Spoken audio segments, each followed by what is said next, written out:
J'aimerais qu'on retourne en cette période dans le livre de Éphésiens, puisqu'avec les fêtes, on a fait une pause. Nous avions au début décembre, nous sommes arrêtés au début décembre au chapitre 4 d'Éphésiens, au début du chapitre 4, qui entame la section plus pratique de l'épître. Donc nous allons regarder à partir des semaines qui s'en viennent des sujets très pratiques de l'épître aux Éphésiens. Des sujets qui ne sont pas toujours faciles, la relation entre mari et femme, la relation entre les employeurs et les employés, la relation entre les parents et les enfants. Ça va être des sujets intéressants. Alors ce matin, on est rendu au chapitre 4. Le chapitre 4 débute par ce thème de l'unité et notamment des dons que Jésus a fait à l'Église au travers de ses leaders formateurs. Et on arrive au verset 17. Nous allons lire à partir du verset 17.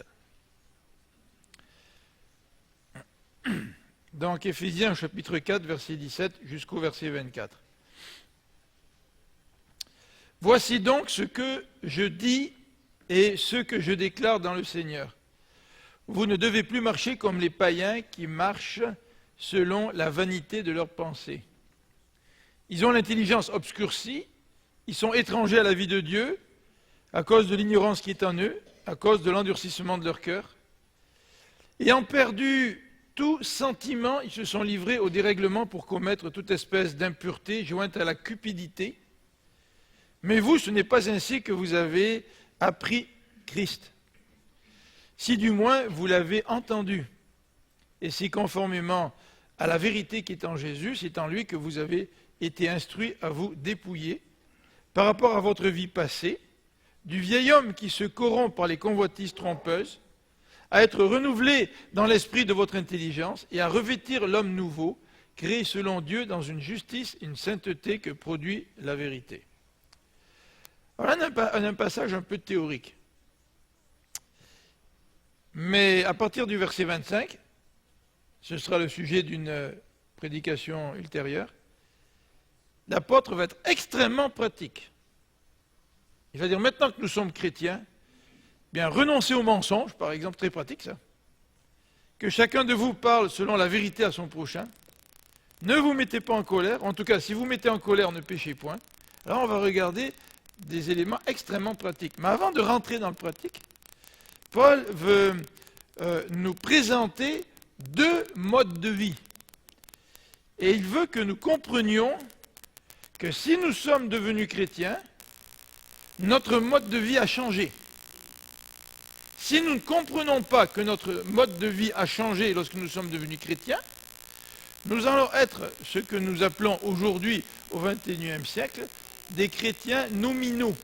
Des chrétiens nominaux, c'est-à-dire c'est des chrétiens qui portent le titre de chrétien, mais qui ne vivent pas le christianisme. Alors d'un point de vue biblique, ce ne sont pas vraiment des chrétiens, ces gens-là. Et l'apôtre Paul nous dit, il y a deux modes de vie dans ce monde. Alors déjà en partant, ce n'est pas le genre de discours que nos contemporains aiment. Ils aiment les choses plus nuancées. Tu sais. On n'aime pas trop être catégorique. Mais dans certains cas, il faut être catégorique. Hein? Soit le mécanicien a bien changé tes freins, puis ça va aller, soit il les a mal changés, puis il va y avoir des problèmes. Ben non, ils font du travail plus ou moins, ça dépend des gens. Il y en a qui vivent un peu mieux, d'autres un peu moins bien. Tu sais, c'est pas grave. Non. Tu sais, quand je vais chez le médecin, puis que le médecin me donne un médicament, on a vraiment envie, ou on souhaite vraiment que ce soit le bon médicament qui fait le bon effet. Tu sais. Et là, on n'a pas peur de dire qu'il y a des bonnes choses d'un côté, puis des mauvaises de l'autre. On n'a pas peur de séparer les choses en deux. Mais quand il s'agit de la moralité ou de la religion, on dirait que non, tous les chemins mènent à Rome, tous les chemins mènent à Dieu. Tu choisis celui qui te semble bon, mais de toute manière, Dieu n'a rien à dire sur le chemin que tu choisis. Il n'a rien à dire. Surprenant que Dieu ait rien à dire. Lui qui a créé les cieux et la terre, il n'aurait rien à dire sur le chemin qu'il faut prendre pour aller à lui. Mais toujours est-il, ici, l'apôtre Paul nous présente deux modes de vie, et c'est ce que nous allons rapidement regarder ce matin. Tout d'abord, le mode de vie des païens. Et vous savez, on peut utiliser cette expression païen avec un mépris, le mode de vie des païens. Et peut-être que les Juifs de l'époque, ils regardaient les païens avec du mépris. Alors c'est le mot que Paul utilise, le mot païen. Peut-être c'est un mot qui ne nous convient pas ou qui ne vous convient pas, mais les païens, ce sont des gens qui ne connaissent pas Dieu, par opposition aux croyants ou aux chrétiens qui connaissent Dieu. Et en fait, Paul n'utilise jamais le mot païen avec un mépris dans la voix. Quand il utilise le mot païen, on voit tout l'amour qu'il a pour les païens et comment l'apôtre Paul voudrait que tous les païens puissent arriver à connaître Dieu. Donc ce n'est pas un terme négatif. Alors je voudrais le préciser pour que nous aussi, si on utilise le mot païen, que ce ne soit pas avec mépris, mais que ce soit plutôt un mot qui est chargé de tout notre amour pour ceux qui ne connaissent pas Dieu et que nous ayons le souhait que tout le monde soit réconcilié avec Dieu. Alors, ça c'est le premier mode de vie. Puis le deuxième mode de vie, donc notre étude ce matin va être en deux parties, c'est le mode de vie des chrétiens. Et ce que devrait être le mode de vie des chrétiens. Alors regardons tout d'abord le mode de vie des païens. Ce mode de vie nous est décrit dans les versets 16 à 19. Et le mode de vie des croyants, des disciples de Christ, nous est décrit à partir du verset 20 jusqu'au verset 24. Alors tout d'abord, le mode de vie des païens, au verset 17, nous est décrit comme étant une vie qui est vide. Une vie qui est vide, verset 17. Et là, dans cette section qui est devant nous ce matin, je devrais le préciser avant d'aller un petit peu plus dans le texte, cette section nous est introduite par une expression, vous voyez au verset 17, « Voici donc ce que je dis et ce que je déclare dans le Seigneur ». Il y a quelque chose de solennel là, dans les propos de Paul, et ça reprend un petit peu des propos similaires au début du chapitre 4, au verset 1, « Je vous exhorte, moi, prisonnier dans le Seigneur ». Tu sais, il y a quelque chose de solennel là. Et c'est vrai que si on ne comprend pas très bien notre texte d'aujourd'hui, ça va avoir des effets dans la mise en pratique de notre vie chrétienne, c'est certain. Alors, il est dit au verset 17, « Vous ne devez plus marcher comme les païens qui marchent selon la vanité de leurs pensées. » La vanité, dans la Bible, c'est un synonyme de quelque chose qui est vide. Vous vous rappelez le texte d'Ecclésiaste, « Vanité des vanités, tout est vanité. » Et l'Ecclésiaste, c'est un gars qui avait réussi dans la vie. Et l'Ecclésiaste raconte au début de son livre tous les accomplissements qu'il a fait. Il était roi en Israël, il a eu des femmes, il a construit toutes sortes de choses, des palais, des villes, etc. Il avait de la richesse à ne plus savoir quoi en faire. C'est un gars qui avait réussi, tu sais. Mais sa vie, elle était vide. Et la conclusion de l'Ecclésiaste, c'est que tout est vanité. Vanité des vanités, tout est vanité. Et l'apôtre Paul, certainement, fait un clin d'œil à ce livre quand il nous dit ici que les païens marchent selon la vanité de leurs pensées. Et là, l'expression vanité est associée à un style de vie, puisqu'on a l'expression marcher, vous voyez, les païens marchent. Donc, quand la Bible dit que nous marchons dans la lumière, en tant que chrétiens, ça qualifie notre vie, le genre de vie que nous avons. Quand la Bible dit que les païens marchent d'une certaine façon, c'est que ça qualifie le type de vie qu'ils sont en train de mener. Et les païens sont menés par une façon de penser qui est vaine. Alors, ça ne veut pas dire que les païens sont incapables dans leur pensée de développer la science et puis de faire du bien autour d'eux. C'est pas du tout ça. Mais ce que ça veut dire, c'est dans la manière de mener leur vie, dans la manière de penser à leur vie, dans la manière d'établir les priorités dans leur vie, ça ne les remplit pas, ça ne les satisfait pas, ça crée un vide. Et beaucoup de gens font face à ce vide à plusieurs reprises dans leur vie. Et malheureusement, lorsque nous faisons face à ce vide, soit nous essayons de chercher à le remplir de toutes sortes de manières, à droite, à gauche. Vous savez, le vidéo nous a dit que toutes les religions, à part le christianisme, toutes les religions, c'est une tentative de grimper jusqu'à Dieu. Une illusion. Comment, moi, être si petit, puis-je atteindre Dieu qui est si grand? C'est comme si moi, là, je voudrais aller atteindre la reine d'Angleterre. Aller la rencontrer. Ça n'a pas d'allure. Je veux dire, elle est tellement inaccessible. Et Dieu, qui est encore plus grand que la reine d'Angleterre, moi, je pense pouvoir atteindre Dieu par mes efforts. Et dans le DVD qu'on a vu, le DVD promotionnel, il nous est dit que le christianisme, à l'inverse de toutes les autres religions, on peut les mettre dans cette catégorie-là. Ce sont des efforts de l'homme pour atteindre Dieu. Et ça, c'est une folie, c'est une vanité. Alors on essaie de boucher ce vide en nous, au travers de la religion, pour essayer d'atteindre Dieu, essayer de peut-être faire un peu de bien pour soulager notre conscience, ou peut-être donner un sens à notre vie, mais ça ne nous permet pas d'atteindre Dieu. Et c'est le christianisme qui est la seule façon, la seule religion, entre guillemets, qui nous dit que Dieu, qui nous est inaccessible, je ne peux pas l'atteindre, Dieu vient jusqu'à nous. Donc c'est Dieu qui vient nous rencontrer. Et ça, c'est difficile à accepter parce que ma rencontre avec Dieu ne dépend pas de mes efforts et de moi. On aimerait bien contrôler les affaires, nous.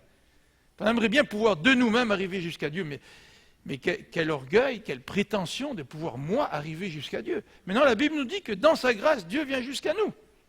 Et le chrétien, c'est celui qui, à un moment donné, a imploré Dieu pour que Dieu vienne jusqu'à lui. Et l'être humain, quand il ressent que sa vie se caractérise par la vanité, quand il ressent la vanité de ses pensées, il essaie de combler ça de différentes façons. Et bien souvent, ce sont des façons inadéquates. La seule façon de remplir le vide ou la vanité de notre vie, c'est que nous soyons en communion avec Dieu, que Dieu vienne nous rencontrer. Alors cette vie qui est vide, qui se caractérise par la vanité, l'apôtre Paul nous dit qu'elle se caractérise aussi par une intelligence obscurcie. Ça veut dire que l'être humain ne peut pas comprendre les choses de Dieu par lui-même. Tu sais, si je suis séparé de Dieu, est-ce que je peux comprendre vraiment comment Dieu pense? Et la Bible nous dit que de nature, mon intelligence, elle est obscurcie. On peut peut-être prendre un exemple d'un domaine. Il y a certainement plein d'autres domaines qui reflètent cette vérité-là. Le sujet du pardon. Bon, on ne va pas élaborer la question du pardon, mais d'une manière générale, bien des gens ne comprennent pas ce que c'est que le pardon. Et pour comprendre ce que c'est que le pardon, il faut que toi-même, tu aies été vraiment pardonné. C'est facile de dire « Oh, je lui pardonne parce que le mal qui t'a été fait ne vient pas te chercher au plus sensible de toi-même. » C'est facile de dire « Je te pardonne pour quelque chose qui n'est pas très important pour nous. » là, mais quand quelqu'un t'a fait vraiment du mal, puis que ce mal qui t'a fait suscite de la souffrance à l'intérieur de toi, et que cette souffrance développe parallèlement une quantité de haine qui parfois peut nous surprendre et nous dépasser, comment est-ce que je peux comprendre ce que c'est que le pardon? Et la Bible nous dit que nous ne pouvons pas comprendre les choses de Dieu à moins que Dieu vienne habiter par son esprit en nous. Et là, Dieu nous aide à comprendre davantage les choses de Dieu. Alors ça, c'est la caractéristique des païens. Et le verset 18 nous présente donc trois autres caractéristiques que j'ai regroupées sous l'expression suivante, en rapport avec le verset 18, trois autres caractéristiques, et ce sont celles-ci. La première, c'est que les païens sont étrangers à la vie de Dieu. C'est surprenant, hein? Il y a tellement de religions dans le monde. Pourquoi Paul dit que les païens sont étrangers à la vie de Dieu? Il y a tellement de religions, mais comme on vient de le dire, toutes les religions essaient de trouver des chemins pour aller à Dieu. Et tous ces chemins frappent un cul-de-sac. Et par conséquent, tous les hommes qui essaient d'arriver jusqu'à Dieu à travers la religion ne peuvent que constater qu'ils sont étrangers à la vie de Dieu. Moi, j'aime bien cette expression-là. Parce que l'expression ne dit pas étrangers face à Dieu. C'est-à-dire qu'ils ne connaissent pas Dieu. Mais l'expression introduit un terme, la vie de Dieu. Connaître Dieu, c'est connaître la vie de Dieu. Pas la vie, l'apostrophe AVIS, là, mais là, plus loin, la vie de Dieu. Vous savez, moi je peux connaître, je ne sais pas, moi, Vincent ou Serge, mais je vais le connaître parce que je le vois vivre, je connais un petit peu son contexte, son milieu, mais je ne vais pas dire, maintenant je connais la vie de Vincent, dans le sens que Vincent ne m'a pas communiqué une vie à moi, là, tu sais. Je connais sa vie dans le sens de ce qu'il fait. Mais quand on dit étranger à la vie de Dieu, c'est qu'on est étranger à cette vie que Dieu veut nous donner. C'est ça que ça veut dire. Alors, une des caractéristiques du païen, c'est qu'il ne connaît pas la vie que Dieu veut lui donner. Et être chrétien, c'est quand Dieu vient jusqu'à toi, il te rencontre, puis il te donne sa vie. Il te donne la véritable vie, là. C'est ça, être chrétien.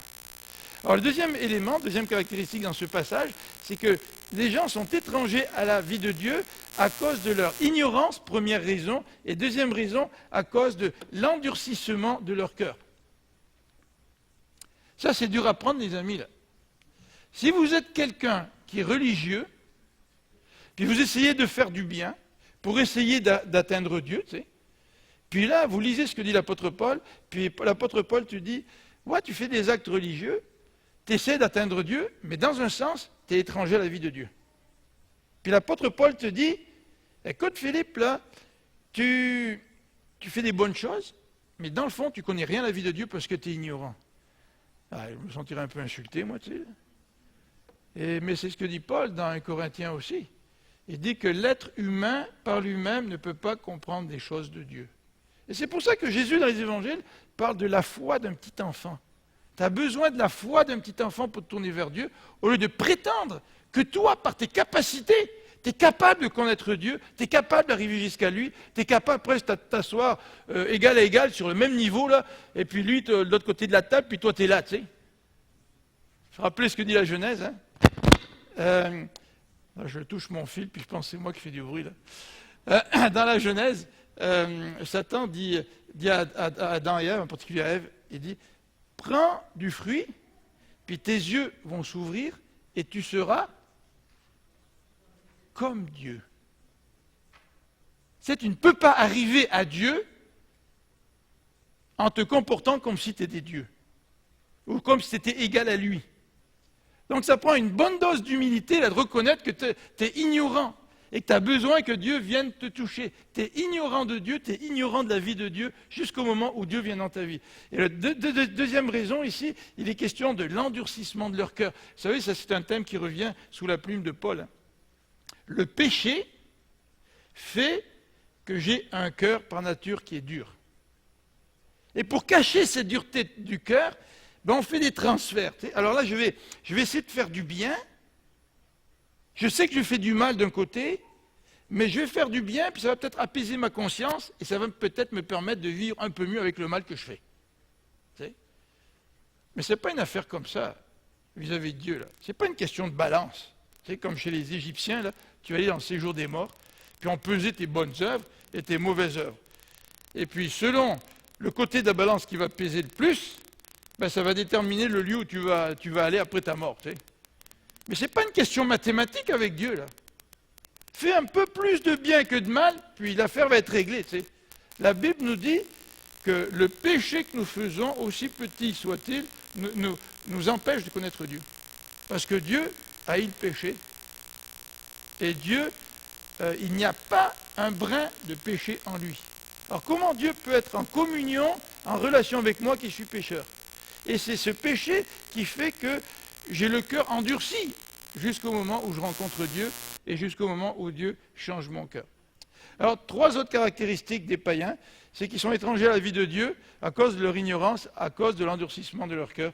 Et nous, on n'est pas meilleurs que les païens, parce qu'avant que Christ nous sauve, nous étions, nous aussi, ignorants, coupés de Dieu et nous avions un cœur dur. Et c'est Dieu qui peut changer notre cœur, c'est pas nous. Et si Dieu change mon cœur, je ne peux pas me péter les bretelles en disant que je suis meilleur que les païens. Mais si Dieu change mon cœur, je peux être heureux parce qu'il a changé mon cœur. Quand tu es malade, tu as le cancer, puis tu vas voir le médecin, puis que le médecin te guérit, là, tu ne te pètes pas les bretelles parce que l'autre à côté de toi, il est mort du même cancer. Ça n'a pas d'allure. Puis tu es même compatissant envers la personne qui meurt du même cancer que toi. Là, et puis toi, tu te dis, ah, c'est extraordinaire, là. J'ai une chance inouïe, je peux être guéri du cancer. Alors, le dernier élément que je voudrais souligner en rapport avec ce mode de vie, c'est que le verset 19 nous présente une escalade. Regardez le verset 19. Ayant perdu tout sentiment, ils se sont livrés au dérèglement pour commettre toute espèce d'impureté jointe à la cupidité. Là, il y a une escalade de péchés, de mauvais comportements. Pourquoi ?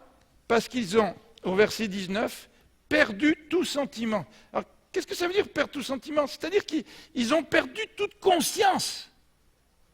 On ne sait plus aujourd'hui qu'est-ce qui est bien, qu'est-ce qui est mal. On ne sait plus. On ne veut pas le savoir. Et pourtant, il y a des tas de gens dans le monde qui sont marqués par le sentiment de culpabilité. Pourquoi ? Tu ne peux pas te sentir coupable pour rien, là. Il y a une raison à cette culpabilité-là. Et ils ont perdu tout sentiment, toute sensibilité, toute perte de la conscience qui leur permet de distinguer quel est le bien ou le mal. Moi, j'aime bien donner l'exemple des terroristes. Le terroriste n'a aucun scrupule à mettre une bombe dans un avion parce qu'il a perdu la notion du bien ou du mal. Et vous savez qu'est-ce qu'on fait pour transformer des gens en bombes humaines, on entend parler de ça à la radio. C'est qu'il faut que tu travailles l'esprit de la personne, il faut que tu changes sa façon de penser, il faut que les valeurs qu'elle ait soient remplacées par l'idéologie qui va justifier le fait que tu te mettes une ceinture bourrée d'explosifs et que tu vas te faire exploser au sein d'un marché, la Bagdad ou je ne sais pas où. Si tu arrives à te comporter comme cela, c'est un exemple extrême bien sûr, mais si tu te comportes comme cela, c'est que tu as perdu toute sensibilité. La vie humaine pour toi n'a plus l'importance qu'elle a. Les femmes, les enfants qui peuvent être des victimes, tu n'es plus sensible à tout cela. C'est que tu as perdu une sensibilité. Et c'est pour ça que tu connais une escalade dans le mal et dans la violence. Et le texte ici nous dit, au verset 19, ils se sont livrés. C'est un texte, un verbe actif. C'est eux qui se sont livrés.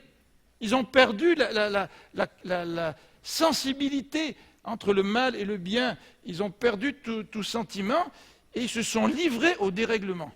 Il y a un dérèglement. Et c'est vrai que notre société peut se caractériser par ce dérèglement à tous les niveaux. Dérèglement à tous les niveaux. On ne sait plus ce qui est bien et ce qui est mal. Puis quand tu parles de morale, on ne veut pas t'entendre. La morale, là, c'était du temps des catholiques. Là. Puis ils nous ont assez culpabilité avec la morale. On ne veut rien savoir maintenant. On est ouvert, on est libre de penser ce qu'on veut penser. Alors si tu es libre de penser ce que tu veux penser, puis que tout le monde est libre de penser ce qu'ils veulent penser, ben moi je peux te voler ta pension, Serge, puis si tu n'es pas content, ben tant pis pour toi, moi je suis plus fort que toi, j'ai volé ta pension. Mais non, mais il n'y a pas de bien, il n'y a pas de mal. Comprenez-vous là ? Elle est où la morale, en quelque part ? Tu refuses la morale, tu refuses d'avoir une conscience développée, eh bien ça va faire en sorte que tu vas te livrer à toutes sortes d'actes répréhensibles, mais que tu vas justifier de toutes sortes de manières. Aujourd'hui, l'être humain souffre. J'ai regardé sur Internet, le ministre de la Famille en France, je pense, veut publier un petit ouvrage pour aider les gens, parce que le taux de divorce est tellement élevé que ça coûte beaucoup à la société et au gouvernement et aux individus. Vous vous rendez compte ? Puis là, il y a des réactions. Quoi, un gouvernement là, qui viendrait nous donner des conseils là, vis-à-vis de notre vie de couple écoutez, on est assez grand, là, chacun peut penser ce qui est bon, puis moi je prends ma vérité, toi tu prends la tienne, c'est pas grave. Tu sais. Et on a perdu une conscience de ce qui est bien et ce qui est mal dans tellement de niveaux dans notre vie que c'est pas étonnant que nous livrons, comme dit le texte ici, pour commettre toutes sortes d'impureté. Et dans l'original, il est dit « dans la cupidité ». C'est-à-dire que la cupidité, c'est le contexte dans lequel nous commettons toute espèce d'impureté. Puis toute espèce, ça veut dire que c'est varié. Et la cupidité, c'est quoi? C'est « je veux avoir plein de choses. Moi, je le veux. Moi. » Vous savez, moi. Ça, c'est peut-être le pronom personnel qui est utilisé le plus souvent, un petit peu partout. Vous écoutez les lignes directes à télévision, et puis on vous dit « appelez, appelez, on veut savoir ce que vous pensez. » Puis quelqu'un... on donne la parole à quelqu'un, puis il dit « Ah ben moi, je pense que, je crois que, moi. » Tu sais. Puis la personne n'a pas encore dit ce qu'elle pense, mais elle utilise au moins 4-5 phrases à dire « Moi, je vais parler. » Tu sais, un petit peu comme le jeune qui voulait venir conseiller Job, vous savez, là. Il a laissé parler les 3 anciens avant, parce que c'est la coutume. Puis quand Élihu a voulu parler, ben, il a dit « moi, j'ai quelque chose à dire. » Moi, tu sais, il veut vraiment se mettre de l'avant. Vous savez, la cupidité, ça consiste à vouloir tout ce qui est autour de nous d'une manière excessive. Et cette cupidité nous amène dans toutes sortes d'impuretés, dans toutes sortes de péchés, dans toutes sortes d'exploitations.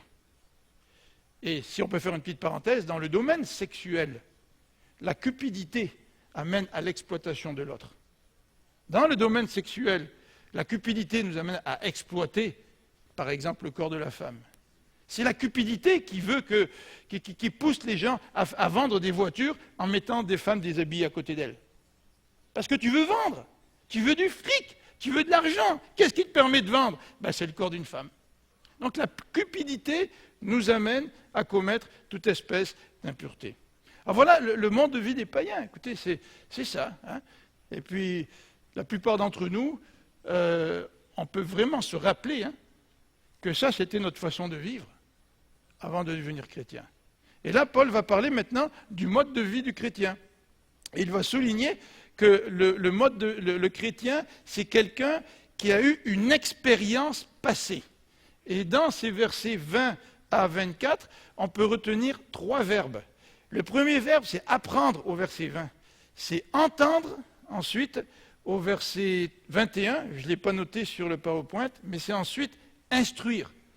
Et la plupart des théologiens pensent que ces verbes-là font référence à la conversion. C'est-à-dire que la vie du chrétien est caractérisée par une expérience qu'il a vécue à un moment donné dans sa vie. Il a fait une rencontre avec Dieu. Et ici, Paul emploie la première expression, « Ce n'est pas ainsi que vous avez appris Christ ». Et un synonyme d'apprendre, c'est « ce n'est pas ainsi que vous avez eu l'expérience de Christ. Ce n'est pas ainsi que vous avez connu Christ. » Et il continue en nous disant, du moins si vous l'avez entendu. Ça veut dire quoi entendre? Le mot entendre chez les Juifs, ça veut dire entendre mais aussi obéir. En hébreu, le mot entendre et le mot obéir, c'est la même chose. D'ailleurs, on dit à nos enfants, tu n'entends pas ce que je te dis. Ça veut dire, t'obéis pas, tu sais. Et le chrétien, c'est celui qui a appris Christ, qui a goûté à la personne de Christ, qui a vu l'action de Christ dans sa vie, parce qu'il est passé par une expérience de transformation et qu'il a entendu parler de Christ et qu'il a obéi à l'enseignement de Christ et qu'il est venu à Christ et qu'il a été sauvé par Christ. Et le troisième verbe, c'est le mot instruire. Il ne s'agit pas ici de l'instruction qu'on donne aux chrétiens, là. Il s'agit de l'instruction que les gens ont reçue avant de devenir chrétiens. Ils ont reçu une instruction, et dans cette instruction, on leur a dit, vous avez besoin de venir à Dieu, vous avez besoin que Dieu touche votre cœur et vous change, qu'il vienne jusqu'à vous, puis vous avez besoin de vous dépouiller de cette vie passée pour maintenant connaître une nouvelle vie. Alors voilà cette expérience passée à laquelle l'apôtre Paul fait allusion.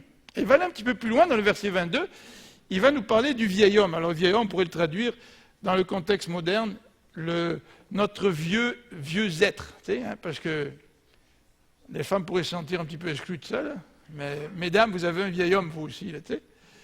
Parce que le vieil homme fait référence à notre vie passée avant qu'on connaisse le Christ. Ça, c'est le vieil homme. Alors, si nous voulons marcher comme un chrétien, il nous faut reconnaître que ce vieil homme, cette ancienne nature que nous avions, elle appartient au passé. Si je ne reconnais pas ça comme chrétien aujourd'hui, je vais être extrêmement tolérant avec le péché dans ma vie. Et je vais avoir beaucoup de mal à mettre en pratique ce que l'apôtre Paul nous dit dans le reste de l'épître. Donc il appartient au passé, ce vieil homme, et le texte nous dit ici au verset 22 que ce vieil homme, il se corrompt. Qu'est-ce que ça veut dire se corrompre? Ça veut dire que tu perds la pureté. Quand tu as un métal qui est corrompu, c'est qu'il perd la pureté. Si vous avez de l'or à 100%, c'est quelque chose. Si vous avez un alliage ou un mélange, ben, le bijou que vous avez devant vous, ce n'est pas un bijou qui est pur. Et il nous le dit ici, il le répète, le vieil homme se corrompt par les convoitises trompeuses. John White, médecin missionnaire, a donné dans ses fables des illustrations de la vie chrétienne. Et à un moment donné, il donne une illustration, je vais déjà raconter, là, de ce singe que les chasseurs voulaient attraper. Et pour attraper le singe, les chasseurs misaient sur la convoitise. Et les singes aiment ça, les cacahuètes, tu sais. Et puis, si tu as un baril, puis que tu mets plein de cacahuètes dedans, mais tu fais un petit trou pour que le singe puisse placer juste sa main, là, tu sais, vide, là. Le singe est tellement attiré par la convoitise, hein, il salive déjà à l'avance, c'est qu'il en prend une pleine poignée, là, tu sais. Mais quand la poignée est pleine, il ne peut plus sortir. Puisque sa main, évidemment, est beaucoup plus grosse, il ne peut pas sortir. Et le chasseur peut arriver avec ses gourdins là, pour l'assommer, et le singe les voit arriver, il tire, puis il n'arrive même pas à se libérer. Pourquoi? Parce que sa convoitise, hein, elle est trompeuse. Et presque les chasseurs pourraient venir en buvant leur bière, ou je ne sais pas, en jasant et tout. C'est pas grave, ils savent que le singe, il n'aura pas l'idée de lâcher tout ça, d'abandonner ce qu'il veut avoir pour pouvoir facilement sortir sa main. La convoitise de notre vieil homme là fait que nous nous corrompons et que nous nous détruisons avant évidemment notre rencontre avec le Seigneur. Donc ce vieil homme, il se corrompt et le moyen de la corruption, c'est la convoitise. Jacques nous parle de la convoitise des yeux. Moi, je vois la belle voiture de mon voisin, je vois la belle piscine du voisin, je vois la belle maison du voisin. Il paraît que cette semaine, le maire Labaume a fait un voyage. Et il est allé visiter l'amphithéâtre des Pingouins, tu sais. Puis il a passé 3 heures dans l'amphithéâtre des Pingouins, puis il a regardé tout ça, puis après ça, il a dit « Oh, j'ai un peu des inquiétudes quant à notre budget pour l'amphithéâtre de Québec. » Puis après ça, il a dit « Non, ne vous inquiétez pas, on va s'arranger pareil. » Il a des ressources, le maire Labaume. Et quelqu'un faisait un commentaire et disait « C'est un petit peu comme nous, là. On achète une maison, on veut acheter une maison, on visite des maisons. Mais vous savez qu'en anglais, on dit l'expression « It will be nice to have ». Ce serait le fun si on pouvait avoir ça. Et tu sais, la convoitise fait qu'à un moment donné, tu regardes ta maison, là, puis tu regardes les maisons que tu veux construire, ou les maisons que tu visites, là, puis tu regardes le bain tourbillon, tu regardes tout ça, tu te dis « Ouais, ça, c'était pas dans mon budget, tu sais. Mais ce serait tellement le fun si on pouvait l'avoir. » Puis si tu ne fais pas attention à la convoitise, qu'est-ce qui va arriver?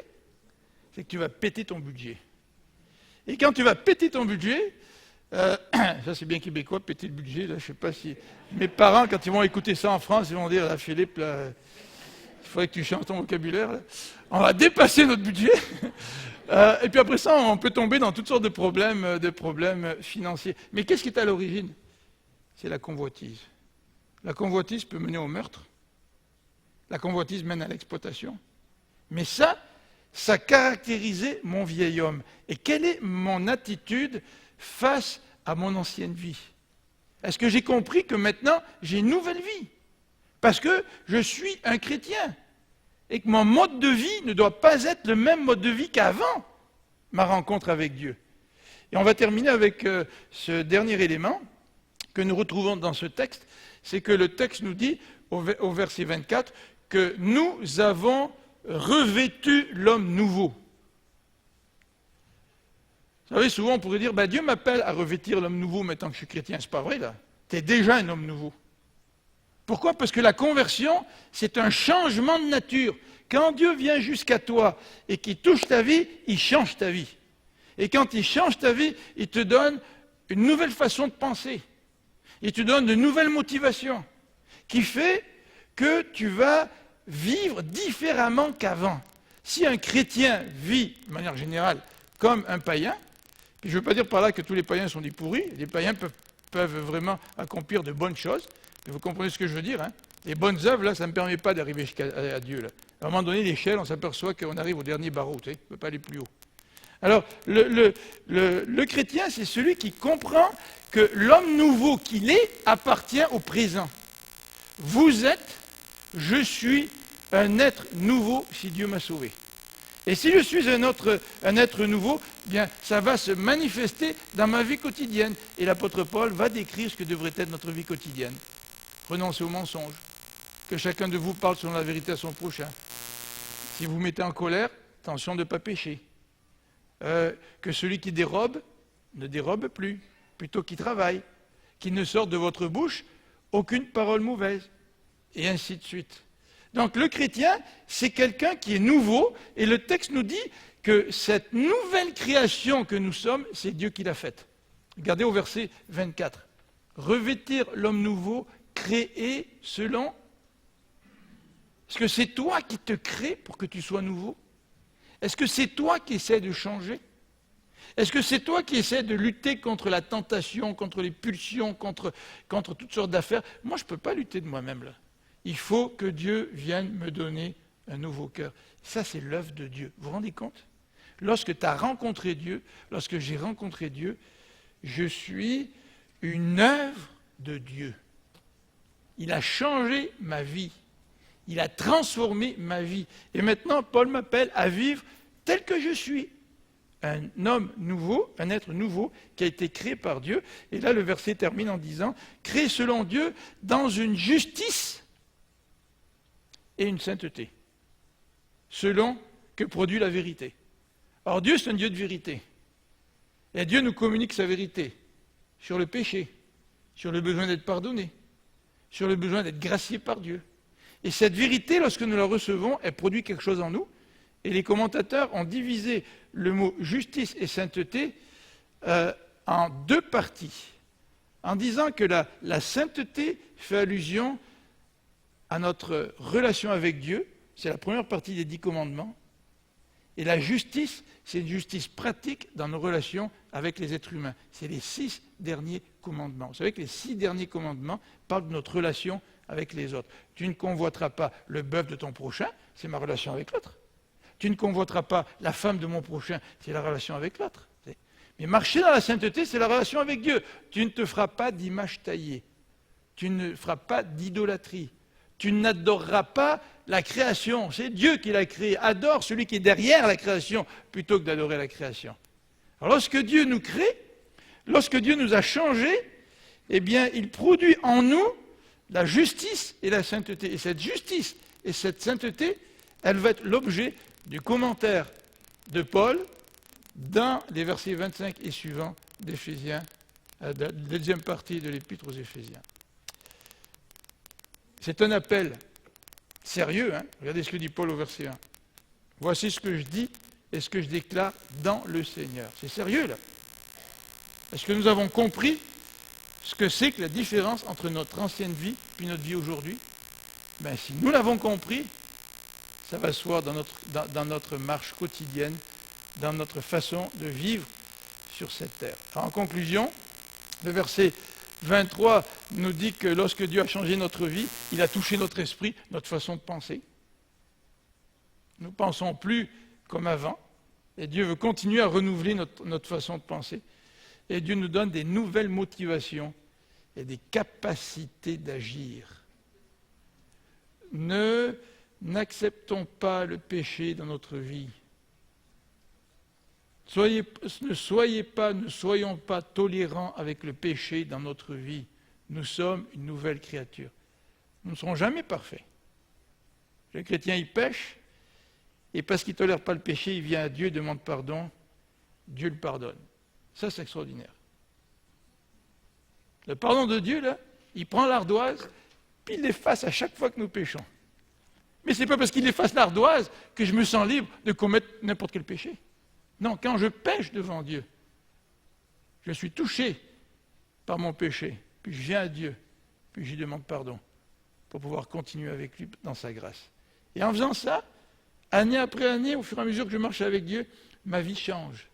Ma vie change, mes actions changent, et je reflète davantage le Seigneur Jésus-Christ. Ne soyons pas tolérants avec le péché. Ça, c'est la caractéristique des païens qui ne connaissent pas Dieu.